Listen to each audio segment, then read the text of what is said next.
Hello, I'm Tim Harris. This is Julie Harris, and this is Real Estate Coaching Radio. That's right. So make sure that you hit the subscribe button so you won't miss any future episodes. Thanks again for popping by. Hit that like button, and don't forget to leave your comments and questions so we can get right back with you. We will. Thank you for continuing to make our podcast, Real Estate Coaching Radio, the #1 listened to podcast for real estate professionals in at least the United States. And let us know what you think about this video. Leave your comments below. Thank you. 3, 2, 1, and we are back. And yes, we listen to what you ask us to talk about on the podcast. Yes, we read your messages when you message us, especially over on Instagram or when you text me directly. And this is a topic that you are asking for. You are wanting to know how to get your listing sold in this market. Some of you, not all of you I realize, but some of you are sitting on inventory and it's starting to collect. It's actually not selling. Well, here is your solution. Listen to this podcast and the one tomorrow and maybe the one the following day, depending on how many stories we tell, right?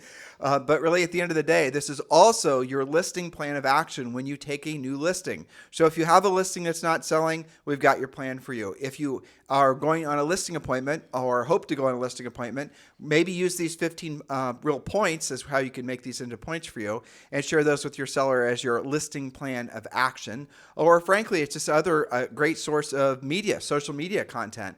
And that's the reason we position all of our and create all of our content for you so you can use it for multiple different ways. And we're going to give you 15 points today. Well, not today, but 15 points over this little mini podcast series. So get ready to take great notes. Now, something else that we've been getting a lot of questions about, and I'm going to officially let all of you know that Julie has decided that she's willing to take on 5 additional new coaching clients. So this is not going to be a good fit for all of you. Most of you are going to be much happier in Premier Coaching, which is our best-selling coaching program. But for those of you who are looking for the highest level of coaching in the industry, many people have referred to Julie as the #1 real estate coach in the nation. Well, we were just named the #1 real estate coaches of 2022.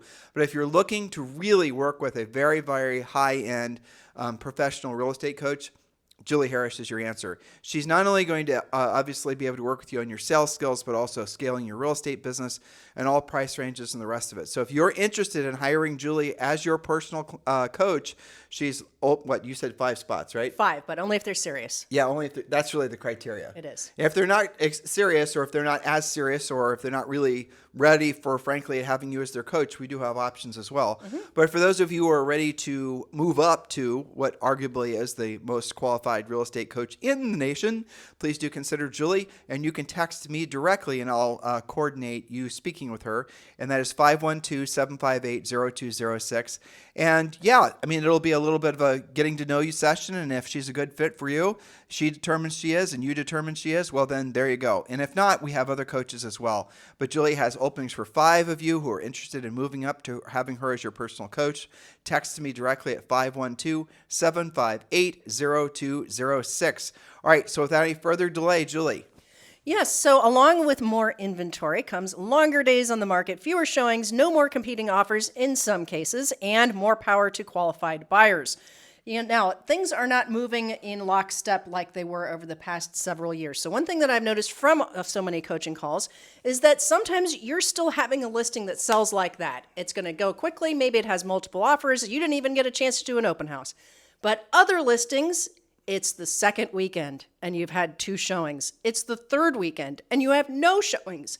So what causes a listing not to sell? Why does it expire? Why does it get deprioritized by buyers or buyers' agents?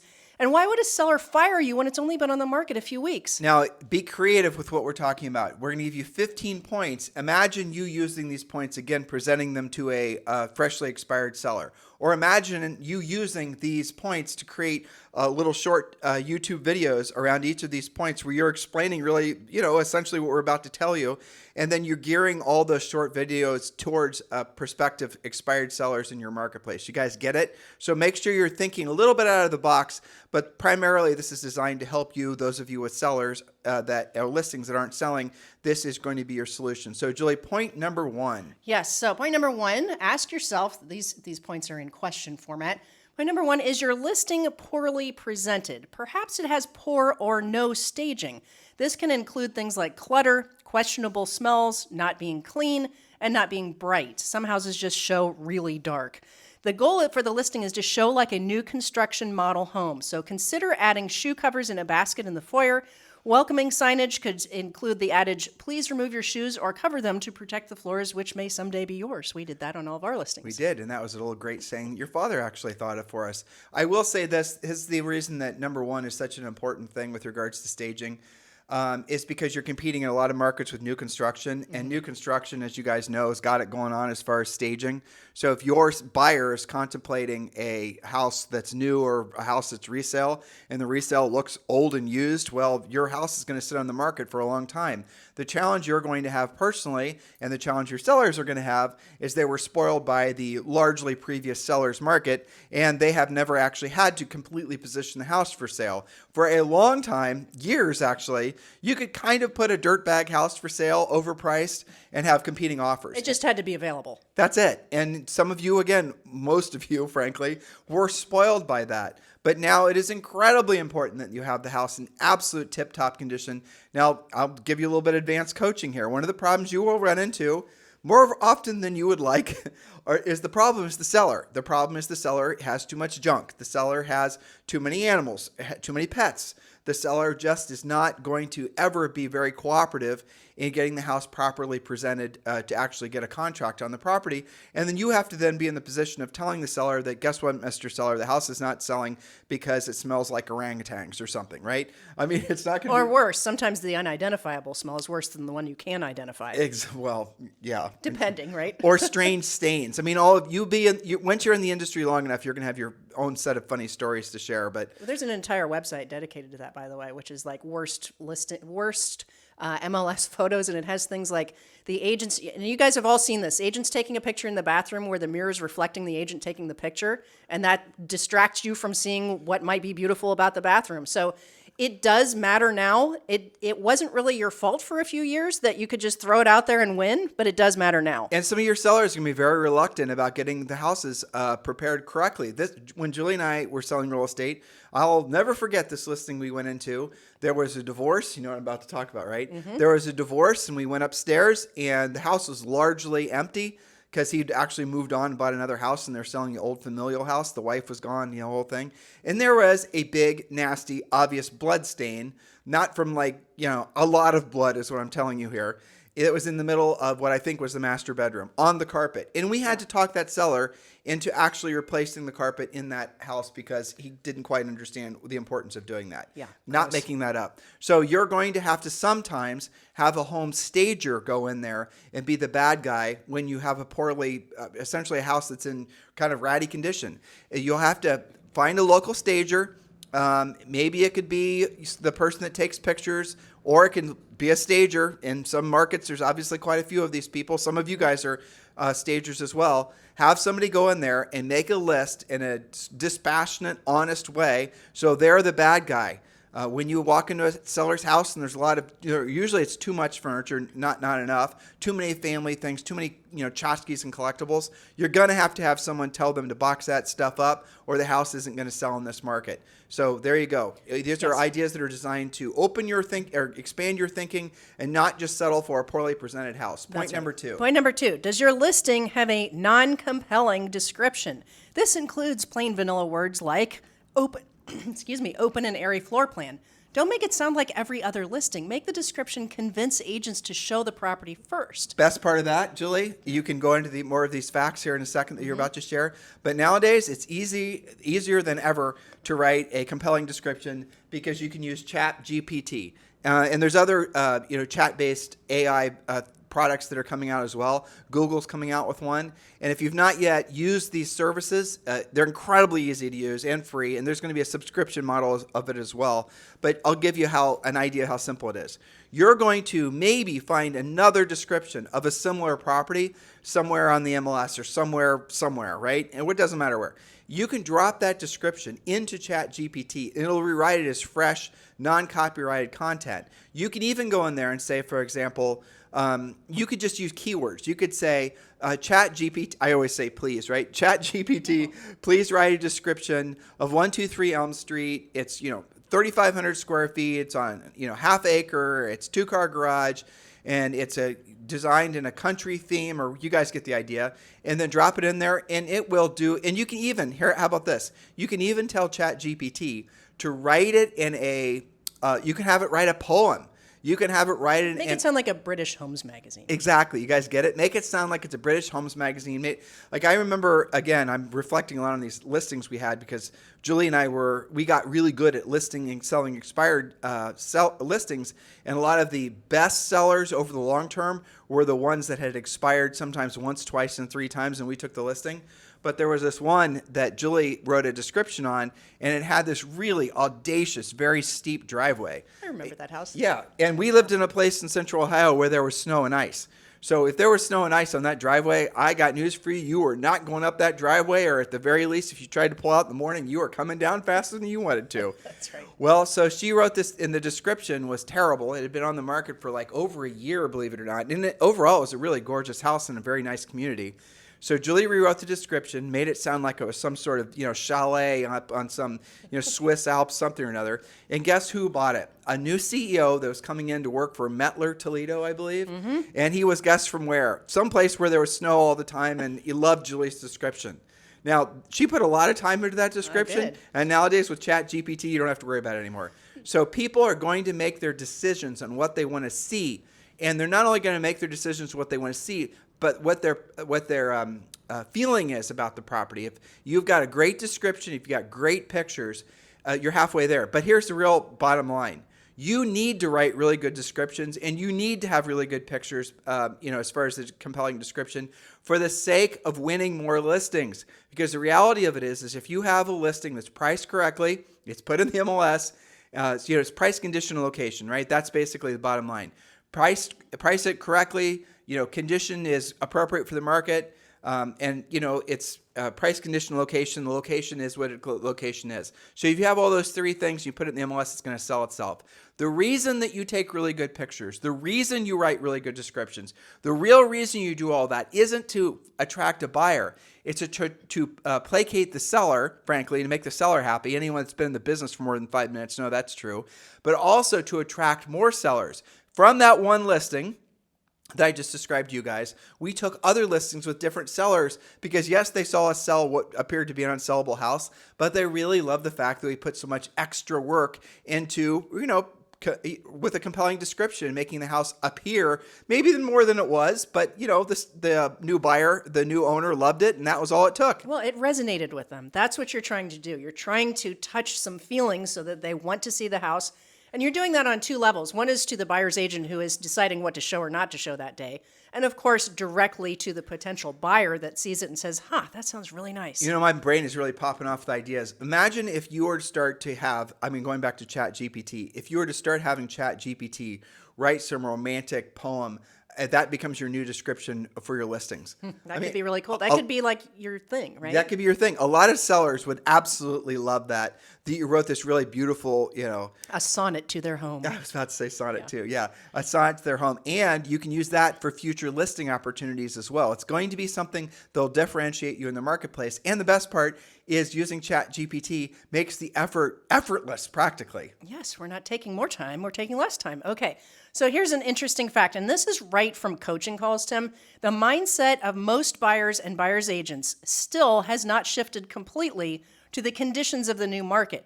Many agents and qualified buyers still believe they're going to have to compete with other contracts, pay over the list price, not be able to inspect the home, waive the appraisal contingency, and pay a higher interest rate. Now, the rate thing, that's a sliding scale week to week. But the conditions of the contract is inaccurate, as we've already seen in the return of contingencies. That is a top question in our coaching day-to-day Facebook series. In other words, again, some of you guys are brand new. Most of you are not, but some of you are. You're probably not going to be educated because you're probably, frankly, not your office manager, your team leaders never had to write home sale contingencies, finance contingencies, all these things that are frankly relevant now. So if you don't know how to do all those things, you seriously need to consider joining our Premier Coaching Program, because you're going to have to know how to compete in this new market with the skill sets that this market demands. Premier Coaching is free for you for the first 30 days. And yes, that includes a daily semi-private coaching call. If you want to join Premier Coaching, it's very easy. just text the word Premier to 47372. Text the word Premier to 47372. Or if you'd prefer, just go to premiercoaching.com. And Premier Coaching does, again, include an unbelievable amount of really immediately valuable content on lead generation, scripts, skills, presentations. So text the word Premier to 47372 or just go to premiercoaching.com. Remember, when texting, message and data rates may apply. So if you have a listing and it hasn't sold yet and the seller would consider some of these contingencies, here's how you handle that. Write in your MLS descriptions and your agent-to-agent comments that your seller would consider, you're not guaranteeing they'll take it, but they would consider a home sale or closing contingency and will allow home inspections. This will motivate buyers who have already sold their homes to see your listing and write an offer. So that's how you deal with a shifting mindset and your listing sitting there. Another idea for you, if you're getting a lot of questions about your listing and the buyer's agents are maybe filling up your inbox, one of the best things you should always do is I know that all buyer agents will use it, but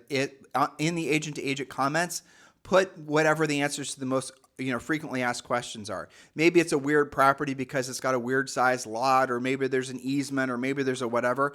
Put all the answers to all the questions you're going to get in the agent-to-agent, and then when the agents find you to ask you the question about this, that, or the other, if they haven't searched agent-to-agent, then just tell them to go look and they'll get the answers to all their questions.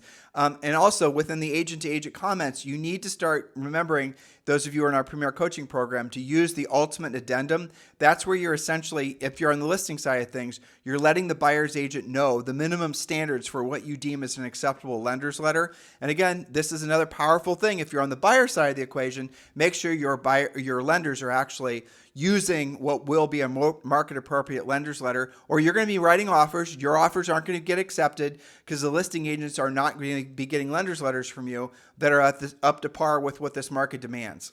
That's right. So point number 3, or question number 3, are your listing pictures boring? We talked about the description, but are the pictures boring, or worse, are they off-putting? Now this includes tiny iPhone pictures, pictures with kids sleeping in their beds, kitchen pictures with dirty dishes, bathroom pictures with toilet lids up, the agent's reflection in the bathroom mirror, and any number of unprofessional pictures. Now, this is really easy to fix. You can hire a professional photographer, or less expensive than that, take a photography class yourself. There's lots of easy and free photo tutorials on YouTube. I think there's one called iPhonePhotographySchool.com. I was about to say that. I would not necessarily discount your ability, dear listener, to take your own pictures. The problem is, if you're going to take pictures of a seller's house, are you going to be willing to tell the seller to essentially position the house correctly to clean their crap up? Are you going to be willing to tell the seller to put away their 1,000 blue and white dishes hanging on the wall? Are you going to be willing to tell the seller those types of things? Because if you're not, then you need to have somebody come in there and do that sort of emotional heavy lifting for you. But you can use an iPhone. There are the new iPhone, especially the new 14 Pro. If you learn how to use it, it really does take very compelling pictures that, frankly, are professional quality. None of it's very hard. You just have to know the tricks. Right. And same goes with the new using iPhone, like we're an Apple commercial all of a sudden, but also using it for taking short videos. You can use the iPhone, the new ones especially, and you can just walk around and it takes out all the jittering from you walking. Your steps are smoothed out so that it doesn't show up in the video. There's the technology nowadays. Everything you can do is right in your hand, assuming you're on an iPhone. I don't know anything about Androids, but they're probably equally as good. Point number 4. Point number 4, does your listing have too many showing restrictions? Now, this became rampant in the previous hot sellers market, and I still see a smattering of this. Do you have too many showing restrictions? If you can only show it on a Friday afternoon, if the baby isn't sleeping and it's sunny outside, you're not going to get very many showings. If you can't show it, you can't sell it. So make sure you're talking to your seller about showing restrictions. If they've got something to deal with, like sleeping kids or, an elderly parent or somebody they've got to schedule around, you can work out a system where you've got the lockbox on a basket. They put it out when somebody's coming. They bring it back in. But don't make it difficult even to see it. We're not in that market anymore in most cases. Well, that's a big one. And again, when you're going in, you're talking with potentially expired sellers, and you're, digging a little bit, and you're going to show them point number 4, does your listing have too many showing restrictions?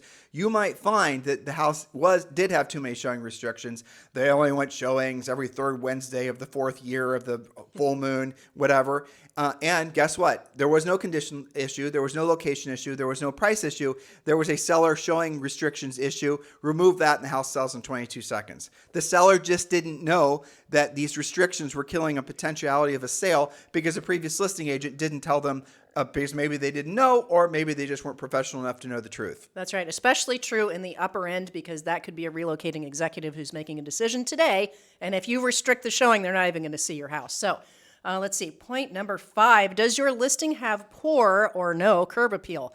50% of the buying decision is made from the street.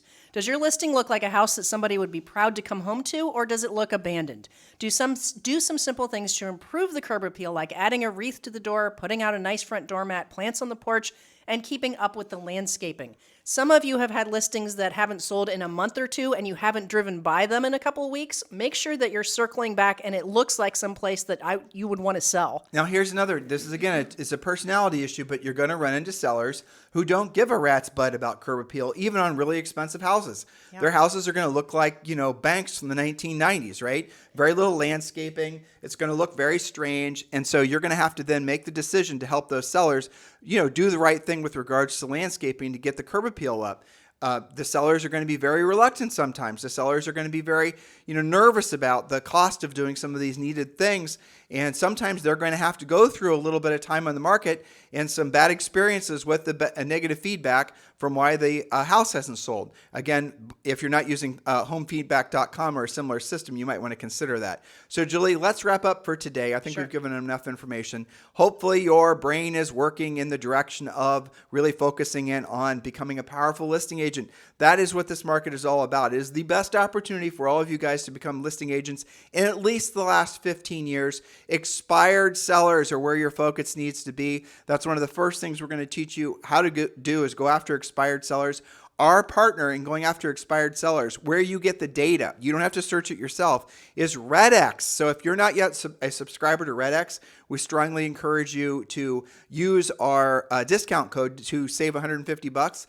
Just text the word RED, R-E-D, to 47372. Text the word RED, R-E-D, to 47372. We'll text you back a link. You then sign up for RedX, you save $150, and then the system is very elegant. You will wake up every morning, it'll already have researched the newest expireds, it'll then tell you what their phone numbers are, oftentimes multiple phone numbers, and a lot of other information as well. If you use their dialer, you press a button and the thing is now dialing those prospective sellers for you, and then you will be able to have a lot of conversations a lot quicker. Stop wasting your time trying to research this yourself. It really is an elegant solution to a problem that all of you have, which is you're not calling expireds when in fact that's the biggest opportunity in this marketplace. So text the word RED to 47372. In the meantime, guys, thank you for continuing to make this the #1 listened to daily podcast for real estate professionals in at least the United States. We love the fact that so many of you are appreciative of the content we're providing.